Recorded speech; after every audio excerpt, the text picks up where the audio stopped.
This video tutorial will show you how to combine strata, the vegetation module of the wetland determination data forms in Core JAD. So as you can see here, I currently have my vegetation module open with no data in my module here. I'm going to come to the top here and just enter in a little bit of data. So now as you can see here, I've entered in some data into my tree stratum, as well as below in the woody vine stratum here. So now to combine your strata, what you can do, depending on your supplement, you'll have different rules. But to begin the process, we'll click on the Perform Test button. Now, as you can see, you get a pop-up box here, which is asking you about combining strata.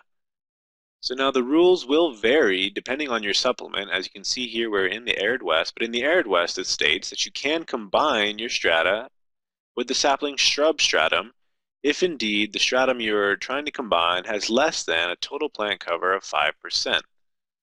So what we see here is that we have the woody vine stratum, because as you saw below, I only had 3% in that stratum.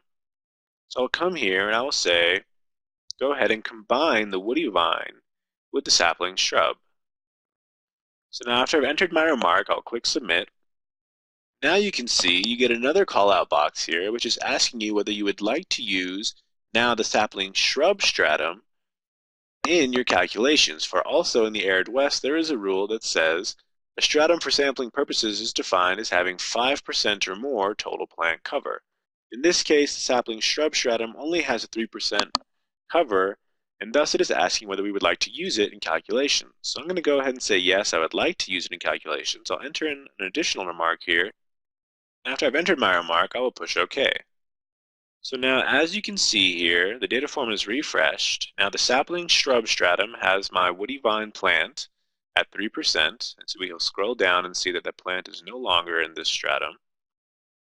I will also note the Perform test has calculated my dominance test, and it sees that there are two plants which are either obligate FACW or FAC, which means that this plant here, Juncus articulatus, was also used in the calculation. So that wraps up how to use the combined strata function as well as whether to use the stratum in calculations in the vegetation module of the wetland determination data forms in Core JD.